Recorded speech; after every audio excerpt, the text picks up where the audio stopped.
छोटे से गांव में रामू काका रहते थे। गांव की सबसे मशहूर इडली की दुकान उन्हीं की थी। उनकी बनाई इडली में ऐसा स्वाद था कि लोग दूर दूर से खाने आते थे।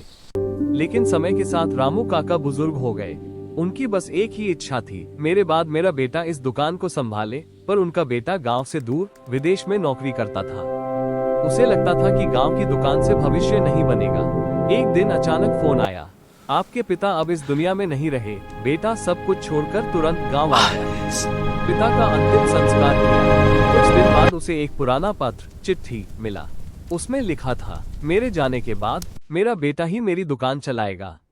मेरी मेहनत, मेरा स्वाद, सब उसी के नाम। पत्र पढ़ते ही उसकी आंखें भर आई। उसी दिन उसने विदेश की नौकरी छोड़ दी।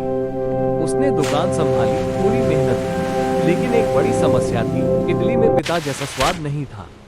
पुराने ग्राहक धीरे धीरे कम होने लगे। लोग कहने लगे, पहले जैसा मजा नहीं रहा, वो टूट गया। कई बार सोचा, सब छोड़ दूं। फिर उसे बचपन की बातें याद आई। कैसे पिता सुबह सुबह मसाले पीसते थे, कैसे आग की आंच देखते थे, कैसे कहते थे, स्वाद हाथ से नहीं दिल से बनता है। उसने फिर से शुरुआत की। रोज अभ्यास किया, बार बार गलती हुई, लेकिन हार नहीं मानी। आखिरकार एक दिन इडली बनाते समय वही खुशबू, वही स्वाद आ गया। पहला ग्राहक खाया और बोला, आज रामू काका की इडली याद आ गई। बस वहीं से कहानी बदल गई। धीरे धीरे दुकान फिर से फेमस हो गई। ग्राहक बढ़ने लगे, नाम, पैसा, सम्मान सब वापस आया। आज वही दुकान गांव की शान है और हर